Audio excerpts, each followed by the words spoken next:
Praise the Lord. இயேசுவால் எல்லாம் ஆகும் நிகழ்ச்சியின் மூலயமாக உங்களை பார்க்குறதுல மிகுந்த சந்தோஷம் அடைகிறேன். இது வரைக்கும் மீடியாவில் நான் எங்கேயும் பேசினதில்லை. ஃபர்ஸ்ட் டைம் இந்த ஜே மீடியா மூலயமா நான் வந்திருக்கேன். கர்த்தருடைய நாமம் மகிமைப்படுவதாக. என்னை பற்றி சொல்லணுன்னா, நான் படித்தது +1 வரைக்கும் தான் நான் படித்தேன். அதுக்கப்புறமா ஸ்கூலுக்கு போகாமல் வீட்டில் தான் இருந்தேன்.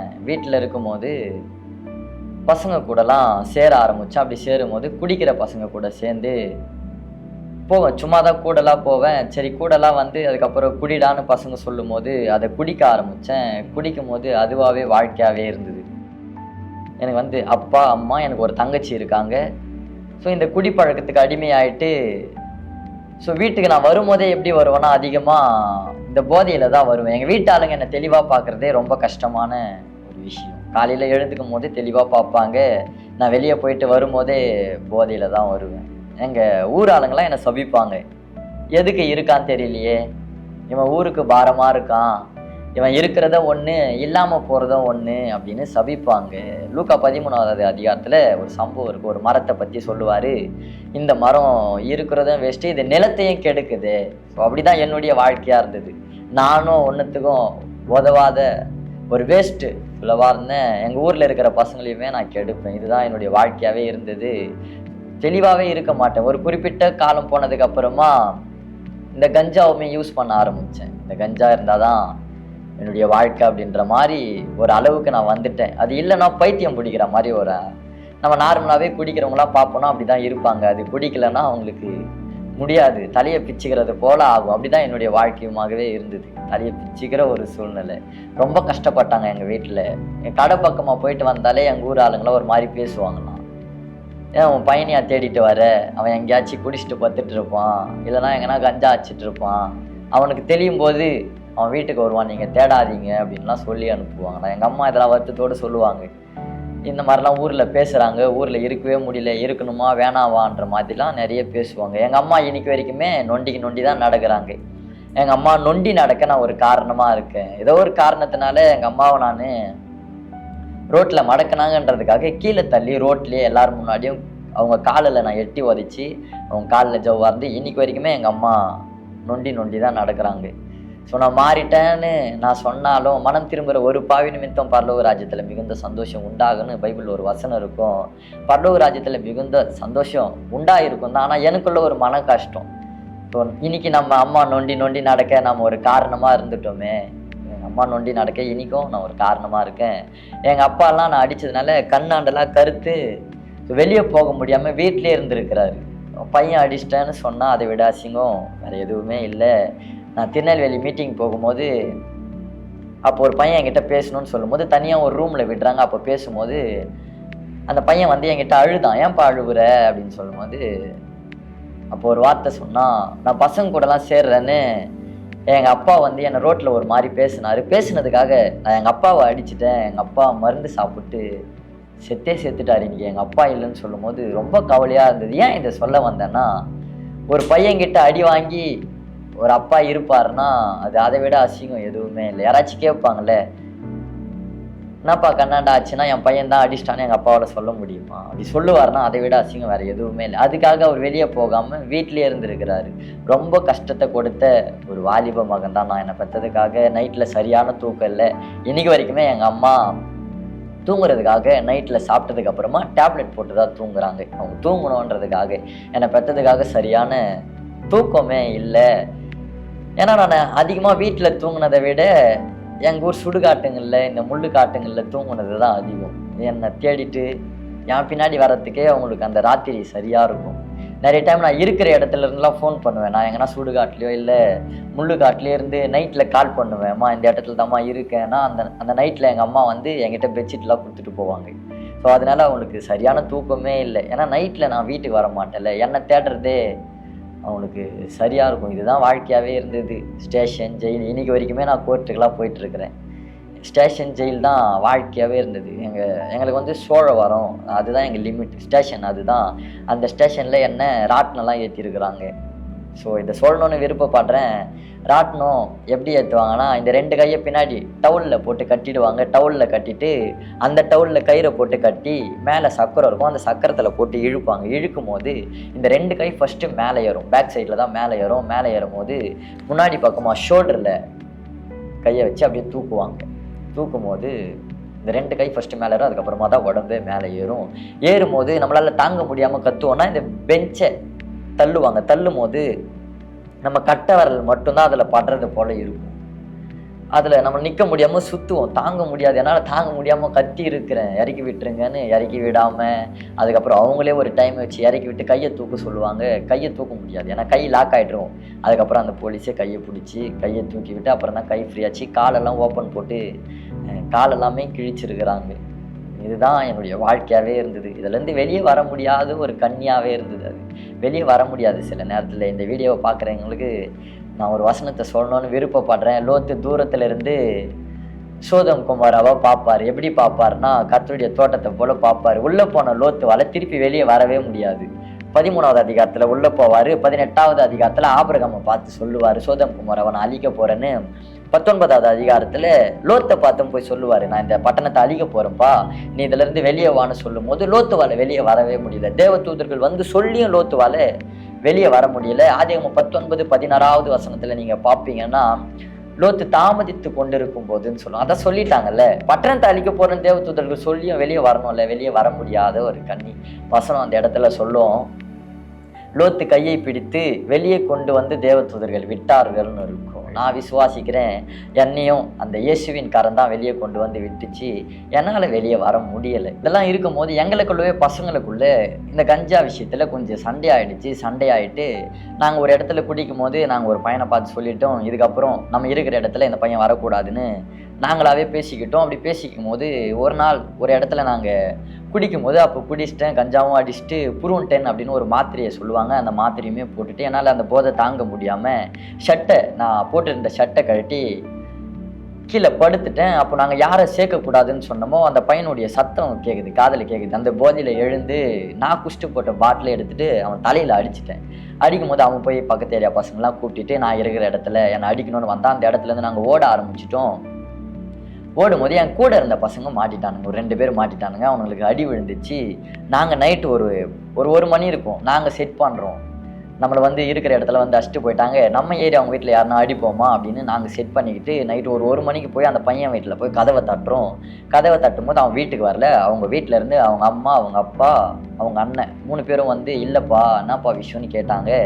எங்களுக்குள்ளே பேசிக்கிட்டோம், நம்ம இல்லைன்னு தான் பசங்களை அடிச்சிட்டானுங்க, நம்மளும் வந்தோம், அவன் இல்லை அவங்க வீட்டில் இருக்கிறவங்கள அடிப்போன்னு சொல்லி அவங்க வீட்டில் இருக்கிறவங்கள போட்டு அடிக்க ஆரம்பிச்சிட்டோம். அதில் லேடிஸ்க்கெலாம் பிளட்டு வந்து நாங்கள் ஆளுக்கு ஒரு மூலிகை செதுற ஆரம்பிச்சிட்டோம். கூட இருந்த கேஸ்கார பசங்கள்லாம் போலீஸ் பிடிச்சி நான் ஒரு ஊருக்கு போயிட்டேன், எங்கள் சொந்தக்கார வீட்டுக்கு, எங்கள் பெரியம்மா வீட்டுக்கு போயிட்டேன். அங்கேருந்து வக்கீல் வச்சு பேசுகிறேன், எனக்கு முன்ஜாமீன் வேணும் அப்படின்னு பேசும்போது வக்கீலும் ஸ்டேஷனுக்கு போயிட்டு வந்து என்கிட்ட சொல்கிறாரு, உன் கேஸ்கார பசங்களை போலீஸ் பிடிச்சிட்டாங்கப்பா, சண்டைக்கு காரணம் நீ தான் சொல்கிறாங்க, உன்னை தான் போட்டிருக்கிறாங்க, நிச்சயமாக உன்னை பிடிப்பாங்க, நீயா வரியா, நான் உன்னை கூட்டின்னு போய் ஆஜர் பண்ணுறேன், நீ உள்ளே போனியான்னா நான் உன்னை பெயில் போட்டு வெளியே எடுக்கிறேன் அப்படின்னு வக்கீல் என்கிட்ட சொல்லும் போது நான் திமிரில் இல்லை அப்படிலாம் நான் வரமாட்டேன், பிடிக்கும் போது பிடிச்சிக்கிட்டோம் அப்படின்னு நான் இருக்கிற இடத்துல இருந்துட்டேன் எங்கள் பெரியம்மா வீட்டில். இப்போது போலீஸுக்கும் நான் இருக்கிற இடம் தெரிஞ்சு ஒரு 2 டைம் வந்தாங்க. நான் ஓடிட்டேன் அந்த இடத்துல இருந்து, நான் ஓட ஆரம்பிச்சிட்டேன். 3rd டைம் கரெக்டாக என்னை பிடிக்கணும்னு வரும்போது பைக்கில் போயிட்டு இருக்கும் போதே வராங்க. ஒரு இடத்துக்கு போயிட்டு இருக்கும் போதே பைக்கில் வந்து என் மேலே போலீஸ் கையை வச்சு வண்டி நிறுத்துன்னு சொல்கிறாங்க. நான் வண்டியிலேருந்து எகிரி ஓட ஆரம்பிச்சிட்டேன். அப்போது எங்கள் அம்மா தான் என் கூட பைக்கில் இருக்காங்க. எங்கள் அம்மா போய் பைக்லேருந்து அப்படியே கீழே விழுந்துட்டாங்க. இப்போ போலீஸும் என்னை பிடிக்கணுன்ற அந்த ஆர்வத்தில் என்னை தான் பிடிக்க வராங்க. நான் அந்த இடத்துலேருந்து ஓட ஆரம்பிச்சிட்டேன். திருப்பி வந்து எங்கள் அம்மாவை பார்த்துட்டு சொல்லியிருக்கிறாங்க, நீ விழுந்ததை பார்த்தும் ஓடுறானா, இதுக்கப்புறம் அவன் மாற போகிறதில்ல, உங்கள் மேலே எந்த பாசமும் இல்லை, இன்னமும் அவன் மேலே அவன் மாறுவான்னு நீங்கள் நம்பிக்கையாக இருக்கீங்களா அப்படின்னு போலீஸ் கேட்கும்போது எங்கள் அம்மா அந்த இடத்துல அழுதுட்டு எங்கள் பெரியம்மா வீட்டுக்கு வந்திருக்கிறாங்க. நான் போட்டுட்டு போன பைக்கை போலீஸ் எடுத்துகிட்டு போயிட்டாங்க. இந்த சம்பவத்தெல்லாம் எங்கள் அம்மா போய் எங்கள் பெரியம்மா கிட்ட சொல்லியிருக்கிறாங்க. அதுக்கப்புறம் நைட்டு வரும்போது என்கிட்ட சொல்கிறாங்க, எங்கள் பெரியம்மா சொல்லிட்டுருக்குறாங்க, இதுக்கப்புறம் நீ எங்கன்னா போயிட்டுறியா, இருக்கிற இடம் வேறு தெரிஞ்சு போச்சு, நிச்சயமாக வந்து போலீஸ் பிடிப்பாங்க, வீட்டாண்டியும் அடிக்கடி போலீஸ் வரும்னா நல்லா இருக்காது, நீங்கள் எங்கன்னா போயிட்டீங்களான்னு சொல்லும் போது அந்த நேரத்துக்கு எங்களுக்கு எங்கே போகிறதுன்னு தெரியல, யாருமே சேர்த்துக்க மாட்டாங்க என்ன. எங்கள் சொந்த சித்தப்பாவே ஒரு நாள் எங்கள் அப்பாவை வந்து, எங்கள் அப்பா கொத்தனார் வேலை தான் செய்கிறாரு. கொத்தனார் வேலை செய்கிறதுனால லுங்கி கட்டிட்டு உள்ள இன்னர் போடாமல், ஷர்ட்டு போடாமல் லுங்கி மட்டும் தான் கட்டிகிட்டு இருக்கிறாரு. இப்போ நான் வந்துட்டு போகும்போது எங்கள் ஊரில் எல்லாருமே அலாரம் மாதிரி என்னை வச்சுட்டு இருப்பாங்க. இந்த டைமுக்கு தான் கரெக்டாக அவன் வருவான், வரும்போது இதெல்லாம் பண்ணுவான்னு ரெடியாக வெயிட் பண்ணுவாங்க. இப்போ தெருவில் எங்கள் அப்பா வந்து என்னை பிடிக்கும் போது விடுன்னு நான் சிலுப்பும் போது எங்கள் அப்பாவுக்கு லுங்கியை வந்து கீழே விழுந்துச்சு. எங்கள் அப்பா இன்னர் போடலை, ஷர்ட்டு போடலை, லுங்கி மட்டும்தான் இருக்குது. லுங்கியும் அவன் வந்து கீழே விழுந்துட்டு இருக்கு. இப்போ அந்த இடத்துல எங்கள் அப்பா யாரை பார்க்குறாருன்னா என்ன தான் பார்க்குறாரு. நான் விட்டா ஓடுருவேன்றதுக்காக எங்கள் அப்பா என்னை பிடிச்சிட்டு இருக்கிறாரு ஒட்டு துணி இல்லாமல். அந்த இடத்துல எங்கள் அம்மா கிட்ட சொல்லியிருக்கிறாரு, அம்மா விட்டா ஓடுருவான், லுங்கியை மட்டும் எடுத்து கொஞ்சம் கட்டி விட்டுறியா. ஒருத்தங்களுக்கு மானத்தை விட பெருசு எதுவுமே இல்லை. எங்கள் அப்பா மானத்தையும் பார்க்காம என்னை பார்த்துருக்கிறாருன்னா ஸோ ரொம்ப பெரிய விஷயம். அந்த இடத்துல எல்லாருமே சிரிச்சுட்டு ஓடி இருக்கிறாங்க. அதுக்கப்புறமா என்னை கூப்பிட்டு போய் வீட்டிலலாம் படுக்க வச்சுட்டு இருக்கிறாங்க. இதை பார்த்துட்டு எங்கள் சித்தப்பா கூப்பிட்டு சொல்லியிருக்கிறாரு, எதுக்கு இந்த மாதிரி பையன் இவன் இருக்கிறதுனால இவனும் கஷ்டப்படுறான், நம்மளும் அசிங்கப்படுறோம், ஏதாச்சும் சாப்பாடில் வச்சு இவனை சாவடிச்சிடலாமா நம்ம அப்படின்னு கேட்கும்போது இந்த வார்த்தையெல்லாம் எங்கள் அப்பா அம்மாவுக்கு ரொம்ப கஷ்டமாக இருந்திருக்கு. ஒரு மருந்து கடையாண்ட போய் நின்றுட்டு எல்லாரும் இவனை மருந்து வச்சு சாவடிக்கணும்னு சொல்கிறாங்க. நம்ம இவனை பெற்றுட்டோம், இந்த நாள் வரைக்கும் இவனை நம்ம வளர்த்துட்டோம், இந்த சம்பவத்தெல்லாம் நம்மளால் செய்ய முடியாது, ஒன்று நம்மளால் பண்ண முடியும், இவனை பெற்றதுக்காக மருந்து வாங்கி சாப்பிட்டு நம்ம செத்துடலாமா, நம்ம செத்ததை பார்த்தாச்சு நம்ம பையன் மாறுவான், நம்ம பையன் மாறணும்னா இதை நம்ம தாராளமாக பண்ணலாம், இதை நம்ம பண்ணலாமான்னு எங்கள் அப்பா இந்த வார்த்தை கேட்கும்போது அந்த இடத்துல எங்கள் அம்மா சொல்லியிருக்கிறாங்க, இல்லைப்பா இவனை யாருமே சேர்த்துக்க மாட்டாங்க, நம்ம இருக்கிறதுனால தான் இவனுக்கு சாப்பாடு போடுறோம், ஸ்டேஷனுக்கோ ஜெயிலுக்கோ போனால் இவனை வெளியே கூப்பிட்டுட்டு வரோம், நம்ம இல்லைனா இவன் சாப்பாடு இல்லாமல் செத்துடுவானே, அதுக்கு இது பெஸ்ட்டே சாப்பாடில் வச்சு கொடுக்குதுன்னு இவங்களுக்குள்ளே ஏதோ பேசிட்டு வந்துட்டு இருக்கிறாங்க, வீட்டுக்கு வந்துட்டு இருக்கிறாங்க. ஸோ யாருமே சேர்த்துக்க மாட்டாங்க. எங்கள் சொந்த சித்தப்பாவே இதை சொல்லியிருக்கிறாருன்னா யாருமே என்னை சேர்த்துக்க மாட்டாங்க. வழிப்பறி பண்ணுறதே வேலையாக வச்சுட்டு இருந்தேன். யாரும் சேர்த்துக்காமல் அந்த நேரத்துக்கு எங்களுக்கு எந்த வீட்டாண்ட போகிறது, எந்த வீட்டு கதவை தட்டுறதுன்னு தெரியல. கடைசியாக இருந்தது எங்கள் பெரியம்மா வீடு தான். இந்த சம்பவத்தினால எங்கள் பெரியம்மாவும் அந்த வார்த்தையை சொல்லும் போது அதுக்கப்புறமா எங்களுக்கு எங்கே போகிறதுன்னு தெரியாமல் ரோட்டில் தனியாக நிற்கிற ஒரு சூழ்நிலை, சாப்பிட்றதுக்கும் வழி இல்லாமல் ஒரு கஷ்டப்படுற ஒரு சூழ்நிலையில் அந்த இயேசு ஒரு ஊழியக்காரர் மூலியமாக என்னை தேடி வராரு. வந்து நான் இருக்கிற இடத்துல வந்து அந்த பாஸ்டர் சொல்கிறாரு, அப்பா நீங்கள் சர்ச்சில் வந்து படுத்துக்கிறீங்களா அப்படின்னு கேட்குறாரு. நாங்களும் படுக்கலான்னு போகிறோம். ஏன்னா அன்றைக்கி நைட் எங்களுக்கு எங்கே படுக்கிறதுன்னு தெரியல. நான் மட்டும் இருப்பேன்னா எங்களால் படுக்கலாம், எங்கள் அப்பா அம்மா என் கூட இருக்காங்க, எங்களுக்கு அன்றைக்கி எங்கே படுக்கிறது என்ன பண்ணுறதுன்னு எதுவுமே தெரியல. எனக்கும் ரொம்ப தாகமாக இருக்கு. யாராச்சும் நம்மக்கிட்ட வந்து பேசிட மாட்டாங்களா, யாரும் நம்மக்கிட்ட அன்பாக பேச மாட்டாங்களா, நமக்குன்னு இனி யாரும் இல்லையா, நம்ம லைஃப்பை நம்ம மாற்றிக்கலாமே, நம்மளை யாருமே சேர்த்துக்க மாட்டாங்களா. ஏன்னா எங்கள் ஊருக்கும் போயிட முடியாது. நான் ஊருக்கு போவேன்னா அங்கே ஒரு பக்கம் போலீஸ் பிடிக்கும், ஊர் பக்கமும் நான் போக முடியாது. யாருன்னா எங்களை சேர்த்துக்க மாட்டாங்களான்னு நிற்கும் போது அந்த ஊழியக்காரர் வந்து அவர் சர்ச்சில் கூப்பிட்டுட்டு போய் படுக்க வைக்கிறாரு. படுக்கும்போது எங்கள் அப்பா அம்மாலாம் தூங்கிட்டாங்க. அவங்களுக்கு ரொம்ப வலி. ஒருத்தங்களுக்கு சாப்பாடு இல்லாமல் சாப்பிடாம இருப்போம்னா அது கஷ்டத்தை கொடுக்காது. வீட்டில் சாப்பாடு இருந்தும் சாப்பிடாம இருப்போம்னா அது ரொம்ப கஷ்டம். வீட்டில் தான் சாப்பாடு இருக்குது ஆனால் சாப்பிட முடியலையே, எங்களுக்கு சொந்த வீடு இருக்குது, சொந்த ஊர் இருக்குது, சொந்தக்காரங்க எல்லாருமே இருக்காங்க, இருந்தும் யாருன்னே தெரியாத ஒரு ஊழியக்காரர் சபையில் வந்து நாங்கள் படுக்கிறோம். அந்த வழியில் அவங்க தூங்கிட்டாங்க, நான் மட்டும் முடிச்சிட்ருக்கேன். ஸோ நிறைய டைம் நம்ம ஊர்லலாம் நிறைய பேர் கூப்பிட்டுருக்குறாங்க, நம்ம போகல, இன்றைக்கி யாருன்னே தெரியாத இந்த இடத்துல வந்து நம்ம இருக்கோமேன்னு சொல்லும்போது அந்த ஊழியக்காரர் வந்து நிறைய வார்த்தையை பேசினார். நான் எப்படி ரசிக்கப்பட்டேன்னா யாரும் காட்டாத அந்த அன்பை அவர் காட்டினார். ஏன்னா சொந்தம் எங்களுக்கு இருக்குது, கடைசி நேரத்தில் கூட எங்களை யாருமே சேர்த்துக்கல, இன்னும் ஒரு வாய்ப்பு கொடுத்து பார்ப்போமான்னு யாருமே சேர்க்கல. அந்த ஐயா ஒரு வார்த்தையை சொன்னார், உன்னை பற்றி எல்லாமே எனக்கு தெரியும்ப்பா. ஒருவேளை அவர் யோசிச்சு இருக்கலாம், இவன் லைஃபே திருடுறதும் சண்டை போடுறதும் இவன் லைஃபாக இருக்குது, நம்ம சர்ச்சில் சேர்ப்போம்னா சர்ச்சில் இருக்கிற பொருளை ஏதாச்சும் தெரிஞ்சுட்டு போயிடுவானா, நம்ம எப்படி ஊழியம் பண்ண முடியும்னு ஒரு வேலை யோசிச்சு இருக்கலாம். ஸோ அது எதையுமே யோசிக்காமல் அந்த இடத்துல என்னை பார்த்தாரு. அந்த இடத்துல அவர்கிட்ட அந்த கிறிஸ்துவின் அன்பை பார்த்தேன். இன்றைக்கி நானும் வந்து நிறைய மாலைலாம் போட்டு நிறைய கோவிலுக்கெல்லாம் போயிட்டுருக்கிறேன். போகும்போது எப்படி வேண்டுவேன்னா என்னை மட்டும்தான், எனக்கு மட்டும்தான் வேண்டுவேன், எனக்கு இது நடக்கணும்னு. ஸோ ஒரே ஒரு இடத்த மட்டும்தான் இந்த மற்றவங்களை யோசிப்பாங்க, இந்த கிறிஸ்டியானிட்டி மட்டும்தான் மற்றவங்கள யோசிப்பாங்க, மற்றவங்க மாறணும்னு. அந்த அன்பை அவர்கிட்ட நான் பார்த்தேன். அந்த அன்பை பார்த்ததுக்கப்புறமா எனக்குள்ளே தானாகவே ஒரு மனமாற்றம். அதுக்கப்புறமா கொஞ்சம் கொஞ்சமாக நான் சபைக்கு போக ஆரம்பித்தேன். அந்த சபையில் இருக்கிற ஆள் எல்லாமே என்னை ஒரு மாதிரி தான் பார்ப்பாங்க. அதை எதுவுமே பெருசாக பார்த்துக்காம நான் சபைக்கெல்லாம் போக ஆரம்பித்தேன். பைபிளில் வசனம் இருக்குல்ல, எவனுக்கு அதிக பாவங்கள் மன்னிக்கப்பட்டதோ அவன் அதிகமாக தேவனிடத்தில் அன்பு கூறுவான். ஸோ எனக்கு அதிகமாக பாவங்கள் மன்னிக்கப்பட்டதுனால எல்லாருடைய அன்பையும் வெறுத்துட்டேன். வெறுத்ததுக்கு அப்புறமா ஒருத்தர் அன்பை அதிகமாக பார்க்க ஆரம்பித்தேன். அந்த கிறிஸ்துவின் அன்பை அதிகமாக பார்க்க ஆரம்பித்தேன். அதிகமாக பைபிள் படிக்க ஆரம்பித்தேன். ஸோ படிக்கும் போது எனக்குள்ளவே ஒரு விருப்பம். நான் யோசிச்சிருக்கேன், ஊழிய செய்யணும்னு விருப்பம், ஆனால் அதுக்கான சூழ்நிலை எதுவுமே இல்லையாப்பான்னு நிறைய டைம் யோசிச்சு, ஆனால் பைபிள் மட்டுமே படிப்பேன். எங்கே நான் இருந்த இடத்துல அங்கே படிச்சிருக்கிறேன். அதுக்கப்புறமா இந்த போலீஸ் ப்ராப்ளம்லாம் சால்வ் ஆகிட்டு நான் எங்கள் ஊருக்கு வந்து கொஞ்சம் கொஞ்சமாக கிராம ஊழியம், எங்கள் சித்தப்பா செய்கிற அந்த ஊழியத்துலலாம் அப்படி போக ஆரம்பித்தேன். நிறைய தடைலாம் வந்தது, நிறைய பிரச்சனை, அதெல்லாம் மீறியும் ஸோ அவருக்காக அதை தான் சொல்லிட்டார்ல, உலகத்தில் உங்களுக்கு உபத்திரவம் உண்டு. ஸோ அந்த உபத்திரவம்லாம் வந்தாலும் ஸோ ஆனால் ஒரு மைண்ட் செட்டோடு ஓடிட்டு இருக்கிறேன். ஸோ ஆனாலும் திடன் கொள்ளுங்கள், நான் உலகத்தை ஜெயித்தேன்னு சொன்னார். ஸோ உலகத்தை ஜெயித்தவர் அவர்னா ஒரு நாள் நிச்சயமாக என்னை ஒரு இடத்துல கொண்டு வந்து நிறுத்துவார். ஸோ அந்த பாதியிலிருந்து நிச்சயமாக அவர் கொண்டு வந்தார்னா ஏதோ ஒரு காரணம் இல்லாமல் கொண்டு வர மாட்டார். பவுலை மீட் பண்ணதுக்கப்புறமா பவுல் கிட்ட சொல்லலை, ஆனால் அனன்யா கிட்ட சொல்லுவார். அனன்யா வந்து பழைய லைஃப்பை தான் சொல்லுவார். அவன் இப்படிப்பட்டவன் அப்படிப்பட்டவன் சொல்லும் போது அனன்யா கிட்ட சொல்லுவார், அவன் இப்போ ஜெபம் பண்ணுகிறான்ப்பா, அவன் எவ்வளோ வேணும் எனக்காக பாடுபட போகிறான், பார்க்க தான் போகிறேன்னு சொல்லுவார். இதெல்லாம் படிக்கும் போது ஆண்டவரே, ஒருவேளை நீங்கள் என் கிட்ட வேணா சொல்லாமல் இருக்கலாம், நான் எப்படிலாம் உங்களுக்காக பாடுபட போகிறேன், எப்படிலாம் உங்களுக்காக ஓட போகிறேன்னு எங்கள் கிட்ட சொல்லாமல் இருக்கலாம். ஆனால் எனக்கு தெரியும்ப்பா, ஒரு நாள் நிச்சயமாக நீங்கள் என்னை ஒரு இடத்துல கொண்டு வருவீங்கன்னு அந்த ஒரு நோக்கத்தோட ஓடிட்டுருக்கிறேன். அதுதான் பவுல் சொல்கிறார்ல, அவருடைய அன்பு என்னை நெருக்கி ஏவுதுன்னு. ஸோ அந்த அன்பு தான். சமாரியரில் அநேகர் ரட்சிக்கப்படணும், சமாரியரில் ஒருத்தரை மீட் பண்ணணும். ஒருவேளை அந்த சமாரியா ஸ்திரீயோ 4வது அதிகாரத்தில் பாவம் செஞ்ச ஒரு ஸ்திரீயாக இருக்கலாம். அவங்கள போய் மீட் பண்ணதுக்கு அப்புறமா இப்போ அந்த அம்மா போய் யோவான் 4:39 சொல்லுவாங்க, நான் செய்த எல்லாவற்றையும் எனக்கு சொன்னார் என்று சாட்சி சொன்ன அந்த ஸ்திரீ நிமித்தம் சமாரியரில் அநேகர் இயேசுவின் மேல் விசுவாசம் உள்ளவர்களாய் மாறினார்கள்.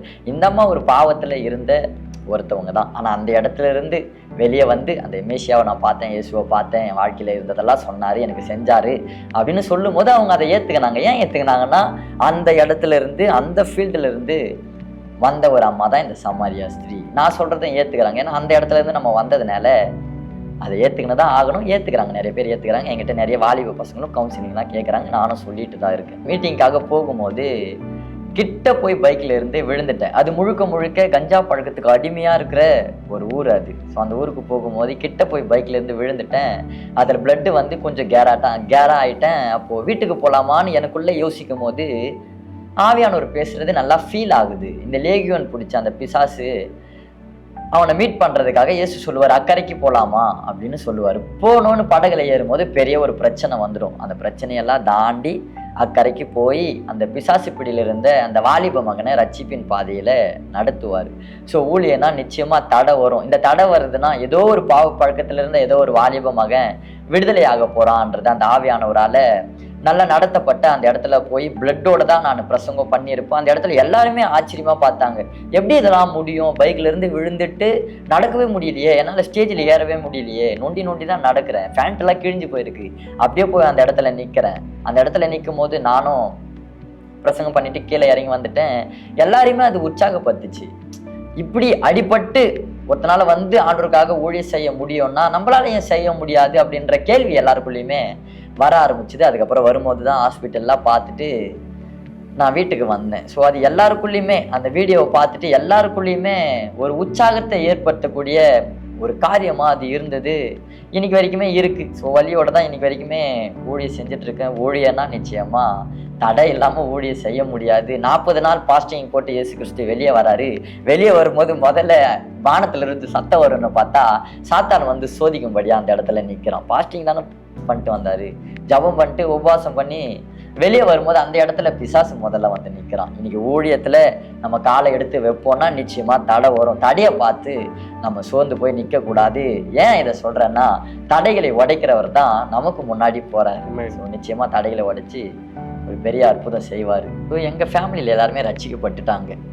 எப்படி ரட்சிக்கப்பட்டாங்கன்னா, என்னை மாற்றணுன்றதுக்காக நிறைய இடத்துக்கு கூப்பிட்டுட்டு போனாங்க, எங்கேயும் மாறலை. இப்படிப்பட்ட ஒரு மகனை மாற்ற முடியும்னா அவர் தான் உண்மையான தெய்வம், இதுக்கப்புறம் எந்த தெய்வம் இருக்குன்னு அவங்க ரட்சிக்கப்பட்டுட்டாங்க. எங்கள் அப்பாலாம் பைபிள்லாம் தூக்கி அடிச்சிருக்கிறாரு. அப்படிப்பட்ட ஒரு ஆள். ஆனால் என்னை மாற்றினதுக்கு அப்புறமா இப்படிப்பட்ட ஒரு மகனை மாற்ற முடியும்னா அவர் தான் உண்மையான தெய்வம்னு ரசிக்கப்பட்டு நானும் எங்கள் அப்பா ஒன்றா நானும் ஸ்நானம்லாம் எடுத்தோம்.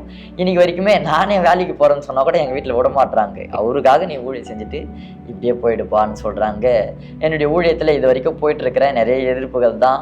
ஆனால் ஒரே ஒரு நோக்கத்தோடு ஓடுறேன். இந்த உலகத்துக்கு இயேசு யாருன்னு காட்டணும். இயேசு யாருன்னே தெரியாமல் நிறைய பேர் இருக்காங்க. ஸோ இந்த உலகத்துக்கு இயேசு யார், அவர் எப்படிப்பட்டவர் அதை காட்டணும். அந்த ஒரே நோக்கத்தோடு ஓடிட்டு இருக்கிறேன். நிச்சயமாக காட்டிட்டு தான் இருக்கேன். இன்னும் வரப்போகிற நாட்களில் நிச்சயமாக காட்டுவேன் கர்த்தர் கிருபையினால. நான் சொல்ல விருப்பப்படுற காரியம் இதுதான். இன்னைக்கு நம்ம வாழ்கிற வாழ்க்கையில் உத்தரவாதம் இல்லாத ஒரு வாழ்க்கை. இன்னைக்கு இருக்கிற நம்ம நாளைக்கு இருப்போமான்னு கேட்டால் நிச்சயமாக இல்லை. இருக்கிற இந்த ஒரு வாழ்க்கையை நம்ம எப்படி வாழுறோம்? ஒரு 4 செவத்துக்குள்ளே அடைக்கப்பட்டு ஒரே இடத்துல இருக்கிற இதுக்காக நம்ம வாழ வேணாம். சுதந்திரமாக இருக்கணும். ஒரு நல்ல ஒரு பாதையில் நம்ம நடக்கணும். அந்த நல்ல பாதையை யாரால காட்ட முடியும்னா இயேசுவால் மட்டும்தான் காட்ட முடியும். பைபிளில் வசனம் இருக்குது, அவரே வழி. நல்ல இடத்துக்கு போக அவர் மட்டும்தான் வழி. நான் வந்திருக்கிறேன் இந்த இடத்துல. நிச்சயமாக அந்த இயேசு கிட்ட வருவீங்கன்னா உங்களையும் அந்த நல்ல வழியில் நடத்த அவரால் முடியும்.